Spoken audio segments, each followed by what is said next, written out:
Evangelho, segunda-feira da terceira semana do tempo comum. O Senhor esteja convosco, Ele está no meio de nós. Proclamação do Evangelho de Jesus Cristo segundo São Marcos. Glória a vós, Senhor. Naquele tempo, os mestres da lei que tinham vindo de Jerusalém diziam que ele estava possuído por Beelzebu e que pelo príncipe dos demônios ele expulsava os demônios. Então Jesus os chamou e falou-lhes em parábola. Como é que Satanás pode expulsar a Satanás? Se um reino se divide contra si mesmo, ele não poderá manter-se. Se uma família se divide contra si mesma, ela não poderá manter-se. Assim, se Satanás se levanta contra si mesmo e se divide, não poderá sobreviver, mas será destruído. Ninguém pode entrar na casa de um homem forte para roubar seus bens sem antes amarrar. Só depois poderá saquear sua casa. Em verdade vos digo, tudo será perdoado aos homens, tanto os pecados como qualquer blasfêmia que tiverem dito. Mas quem blasfemar contra o Espírito Santo nunca será perdoado, mas será culpado de um pecado eterno.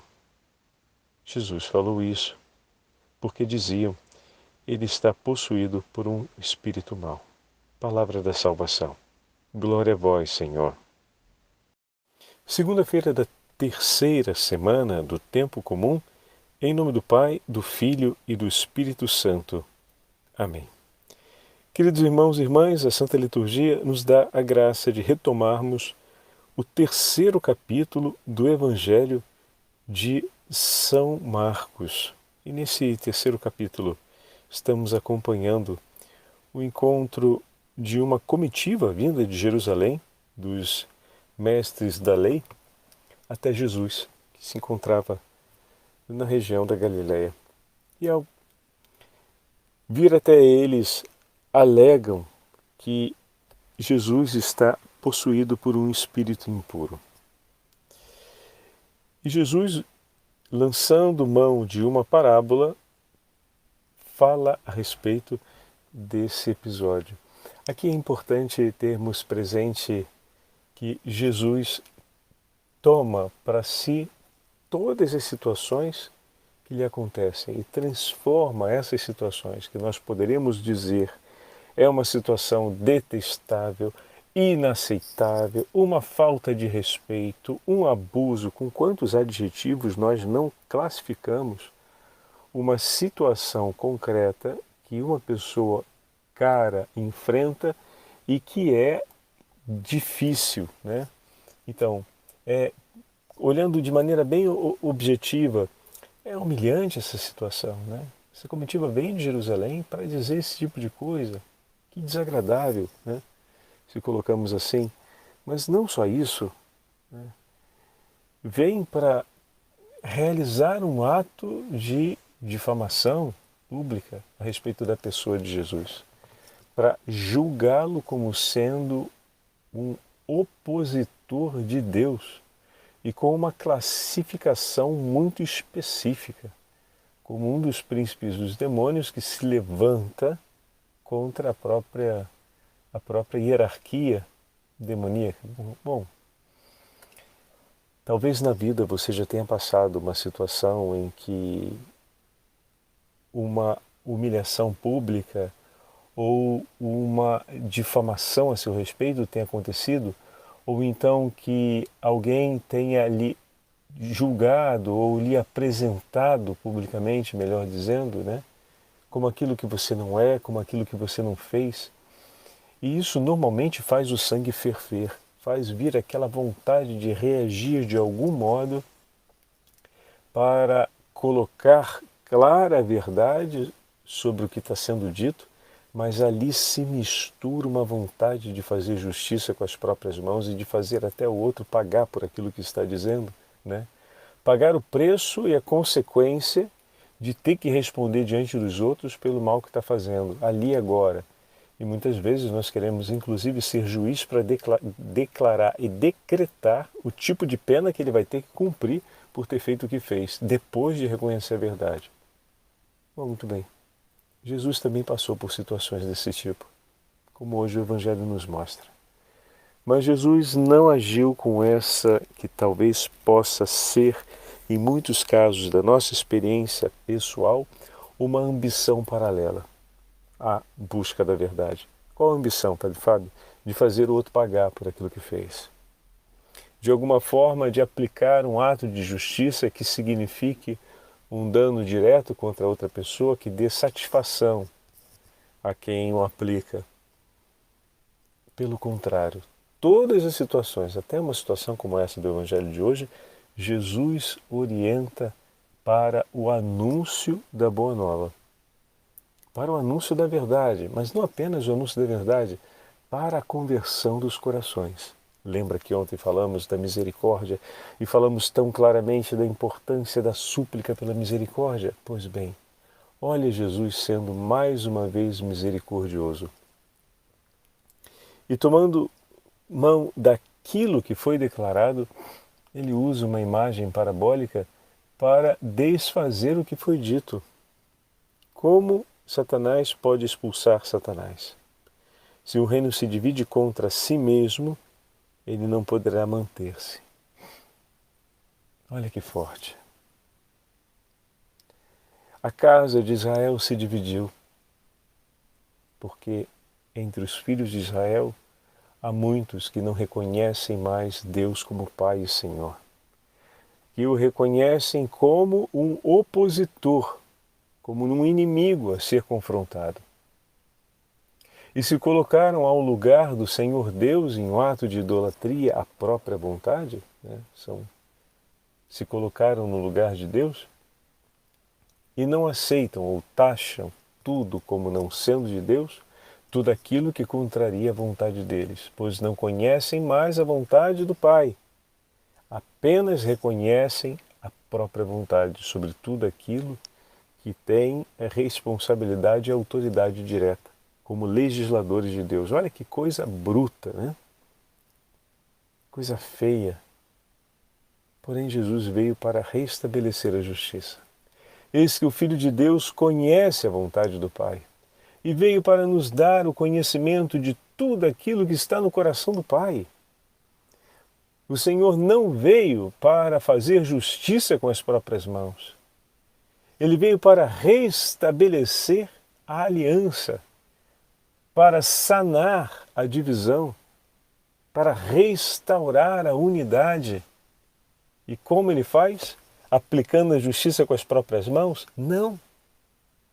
Mas falando da parte do Pai, agindo como o Pai age,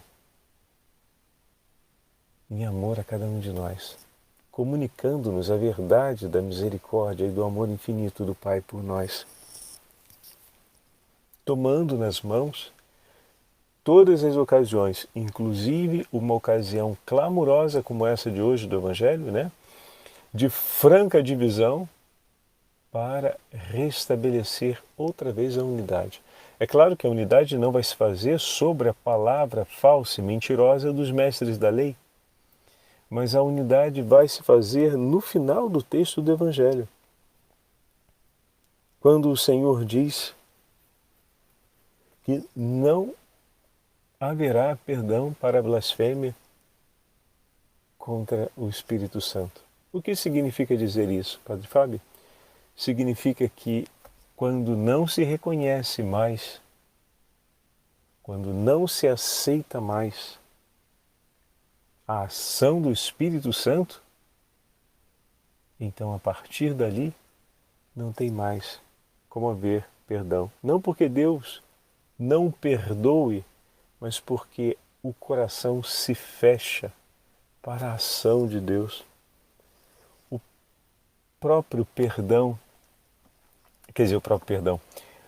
a contrição, não nos esqueçamos disso, e o arrependimento pelos próprios pecados é dom de Deus por nós. São dons suscitados pela ação do Espírito Santo. São dons que constantemente dizemos que na riqueza dos dons, na excelência dos dons que o Pai reservou à Beatíssima Virgem Maria, ela continua em continuação, incessantemente, suplica e convoca toda a igreja a suplicar constantemente pela conversão dos pecadores.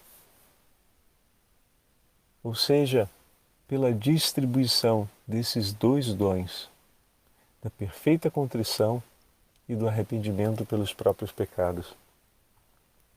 Essas duas realidades são obra do Espírito Santo, que precisa ser pedida, suplicada, apresentada a Deus, esperada, desejada pelos homens. E o Evangelho de hoje nos fala a respeito disso. Para que a unidade seja restabelecida, é necessário que se suplique de maneira clara e sem ambiguidade a força do Espírito Santo sobre nós, a fim de que se possa reconhecer todas as obras que Deus tem feito em nosso favor e, ao mesmo tempo, se possa reconhecer o quanto Deus tem a nos oferecer por favor e por amor, por misericórdia.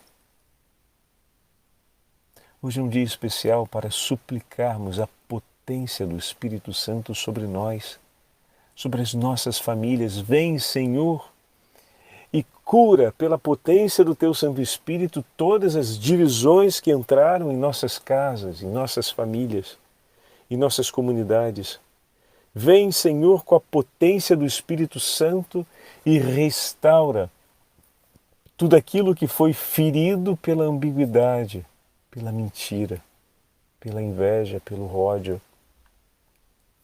Vem, Senhor, pela potência do Espírito Santo e restaura a aliança com a Tua Palavra, a aliança com os sacramentos. Restaura, Senhor, os corações que de alguma forma se dispersaram e por conta de seus pecados terminaram precipitando no abismo da sombra da morte. Só Tu, Senhor, tem a possibilidade de estender as mãos até as profundezas desse abismo e retirar todos aqueles que ali caíram.